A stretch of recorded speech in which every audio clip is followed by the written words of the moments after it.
RER, information. Nous retrouvons le journal présenté par Éric Michel. Bonjour. Bonjour à tous. Si à Brapanon, l'accident est terminé entre ces deux voitures et un tracteur au niveau d'Asia Food direction Saint-Benoît. La circulation a été rétablie et il n'y a plus rien sur la chaussée. Autre lieu et autre théâtre d'accident. On vient de nous signaler sur le 3916 une collision entre une voiture et un cachalot sur le rond-point du boulevard Banque à Saint-Pierre. N'a pas encore le bilan de cet accident. Gros embouteillage sur cette zone du boulevard Banque à Saint-Pierre. Merci déjà à Joanne pour l'alerte sur le 3916. Aux assises, Pascal Yobé a été condamné à 18 ans de réclusion criminelle pour avoir étranglé en janvier 2011 sa compagne Roselyne Balénier. Tout au long du procès, il a nié l'acte prémédité et soupçonnait Roselyne Balénier de le tromper. Aujourd'hui, comparé Mathieu, âgé de 29 ans, il est accusé d'avoir violé son ex-concubine et de l'avoir menacé de mort à plusieurs reprises en 2012. À Sainte-Rose, le tribunal administratif a annulé hier le licenciement pour faute de Thierry Mussard, maître nageur sauveteur, employé en CDI par la mairie. En août dernier, le maire l'avait licencié et il lui reprochait son attitude au travail. Le syndicat qui défend Thierry Mussard dénonçait l'absence de dialogue social et les demandes de rendez-vous restaient sans suite. Les juges sont allés dans le sens du syndicat en annulant le licenciement et ont condamné la mairie à verser 1 500 € à l'employé communal. RER. Municipal de 2014, ça y est, c'est fait, c'est maintenant officiel. Joé Bédier a annoncé hier sa candidature à Saint-André. Le premier adjoint s'est déclaré hier en totale rupture avec Éric Fruto.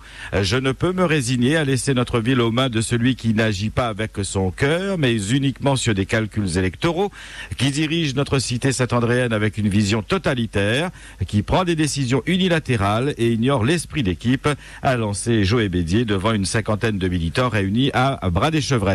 Il a annoncé la création de son propre parti, l'Union démocratique pour Saint-André, qui se veut en rupture totale avec les politiques pratiquées à Saint-André depuis plus de 4 décennies, a-t-il ajouté. Pour Éric Fruto, la candidature de son premier adjoint est un non-événement. Il accuse Joé Bédier de ne pas avoir eu le courage de l'avertir de sa candidature. Quant à savoir s'il compte retirer les délégations à son ex-ami, Éric Fruto répond qu'il y réfléchit encore.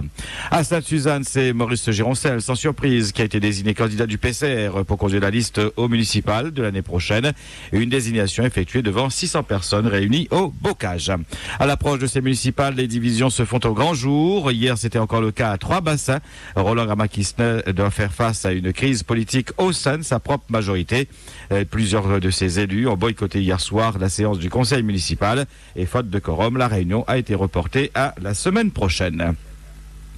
Les parlementaires du Progrès se félicitent de la préservation et de la moralisation de la défiscalisation outre-mer.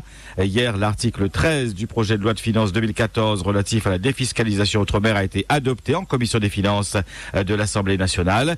Les députés Jean-Claude Fruto, Patrick Le Breton, Jean-Jacques Vlody et le sénateur Michel Vergoz rappellent dans un communiqué que les mécanismes de défiscalisation en faveur de la construction de logements sociaux et pour le soutien aux investissements productifs outre-mer étaient dangereusement remis en cause suite à la censure du Conseil constitutionnel prononcée à la demande des parlementaires de droite UMP, dont le sénateur Michel Fontaine, et des parlementaires de l'UDI. Les ajustements opérés apportent un équilibre et une moralisation rendue nécessaire. S'agissant de la construction de logements sociaux, le système est entièrement préservé. En matière d'investissement productif, le dispositif de défiscalisation est maintenu pour les très petites et moyennes entreprises. Concernant les grandes entreprises dont le chiffre d'affaires est supérieur à 20 millions d'euros, le nouveau mécanisme de crédit d'impôt conférera plus d'efficacité. Cette bataille constitue une première victoire qu'il convient de transformer la semaine prochaine lors de l'examen du projet de loi de finances 2014 dans l'hémicycle, écrivent les parlementaires du Progrès dans un communiqué. RER. Et il vous reste maintenant et encore quelques heures pour faire de bonnes affaires. Après 5 semaines, les soldes s'achèvent en effet ce soir à minuit. On parle de sport maintenant avec le 67e tour de l'île cycliste. Nouvelle victoire de David Rivière hier lors de la 3e étape, constituée d'une boucle de 103 km à Saint-Paul. Un podium d'ailleurs entièrement réunionnais, puisqu'à la 2e place on retrouve Lorenzo Monza du club de Brapanon, et à la 3e place le Saint-Rosien Sébastien Elma de l'Étang Vélo Club. Toutefois, le métropolitain Lionel Béret garde le maillot jaune. Aujourd'hui, la 4e étape mènera les coureurs de l'Étang Salé à Saint-Joseph, soit 95 km. Et on reparle de l'Euro 2013 de basket. La France a été sacrée championne pour la première fois, vous le savez maintenant. La génération Parker tient enfin sa récompense, mais les Bleus ont eu très chaud car ils ont failli être éliminés, souvenez-vous, en demi-finale par l'Espagne qui comptait à la mi-temps 14 points d'avance. Pour beaucoup, c'était fini. La bande à Tony n'allait pas pouvoir remonter, mais c'était sans compter sur la force de persuasion et de remotivation du meneur de l'équipe, Tony Parker, en personne. Voici un document sonore qui démontre le rôle capital d'un meneur de jeu. Alors je vous récite tout de suite l'action. Nous sommes en Slovénie, la France est face à l'Espagne en demi-finale. C'est la mi-temps et les Bleus sont menés 34-20. Nous pénétrons alors dans les vestiaires. C'est le moment clé pour beaucoup et nous sommes à l'intérieur de l'équipe de France. Tony Parker s'adresse à ses coéquipiers. On dit des trucs qu'il faut faire, on sort pas sur les pick and roll, on les laisse shooter à 3 points. On va pas au rebond. Ils nous agressent, on peut même pas mettre la balle en jeu. Faut qu'on joue plus physique que ça. La Slovénie, on a joué physique. Là, on joue pas physique, là. Ils nous dominent parce qu'ils pensent qu'on est de la merde. Et ça se voit dans leur visage. Ils nous prennent pour de la merde. Donc qu'est-ce qu'on... Je m'en fous ce qui arrive en deuxième mi-temps. Même si on perd, au moins on joue avec notre fierté. Et on joue dur. Après on perd, c'est pas grave, c'est la vie. Mais moi je préfère perdre en se battant. Pas comme ça là. Là on se fait défoncer là. Antoine, t'as un tir, tu le prends. Alexis, t'as un tir, tu le prends. On n'a plus rien à perdre maintenant. Let's go. C'était un son de Canal+, repris dans le Tony Parker Show sur RMC. Et le résultat, vous le connaissez, les Bleus reprennent confiance et remontent point par point le score pour réaliser l'exploit au bout en s'imposant 75-72. Ils décrochent par la suite le titre tant espéré de championne d'Europe. Ce qui nous amène à parler d'autres Bleus, ceux de l'équipe de France de football. Ils affrontent ce soir l'Australie en match amical au Parc des Princes que vous pourrez suivre en direct sur RER avec RMC Sport, avant d'affronter mardi la Finlande en éliminatoire de la Coupe du Monde 2014. Alors beaucoup estiment que les Bleus sont mous dans cette compétition. Qui pourrait avoir ce rôle de manager capable de motiver les troupes? À l'image de ce qu'a fait Tony Parker en basket, pensez-vous qu'il manque un vrai meneur dans cette équipe de France? Et puis dans notre vie aussi, dans les entreprises, y a-t-il un meneur, un chef d'équipe qui sait encourager, regonfler le moral des travailleurs? Eh bien, vos réactions en direct à 9h et 11h sur le 47 33 33 et le 47 34 34 sur Facebook. Rendez-vous sur la page RER Radio officielle. Et à ce propos, l'ancien numéro 10 des Bleus, le champion du monde en 98 et d'Europe aussi, a confié ses rêves à un quotidien sportif espagnol. Zinedine Zidane souhaiterait revenir où tout a commencé et entraîner cette équipe de France.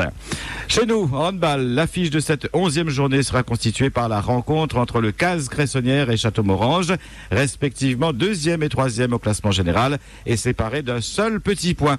Le leader, la JSB, se déplace chez le Port HBC. La Source reçoit le SC Sainte-Marie, le HBC Possession accueille Joinville, HBC Saint-Joseph affronte le Saint-Pierre HBC, AS Saint-Gilles reçoit la SHB Tamponné. Et puis en rallye, un scoop pour notre ami Philippe Maître. Il a été choisi par Renault Sport pour mettre en projet la future Clio 4.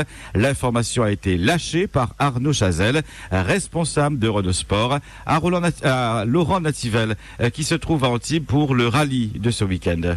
Quand on rentre comme ça chez Renault Chazelle, il y a des photos de la Clio 110 BNJ, la Clio RER, la Clio justement du grand Philippe Maître. Un petit pincement au cœur quand tu penses à Philippe?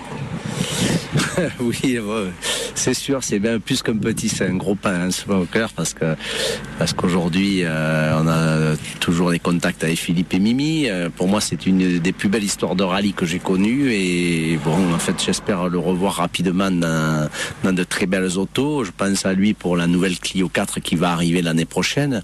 Je suis en train d'essayer justement de monter une OP pour qu'il ait la primeur de roulage sur cette voiture. Et avec les contacts que j'ai aujourd'hui chez Renault Sport, je l'ai mis sur la liste. Il le sait pas, il va le découvrir avec vous. Je l'ai mis sur la liste des pilotes qui donneront leur avis sur cette voiture et j'espère le revoir d'ici le mois de mars justement pour peut-être une séance d'essai privée. La jeunesse annonce bien pour Philippe Maître avec une telle info. Le rallye d'Antibes, je vous le rappelle, se déroulera à partir de demain et jusqu'à dimanche. Y participent 3 pilotes réunionnais, Damien Dorseuil, Pierrot Partal et Johan Ramsamy. RER. 8h11 sur RER, c'est la fin de ce 5-8. Merci de votre fidélité. Passez une agréable journée. RER, la radio qui vous transporte sur toute l'île.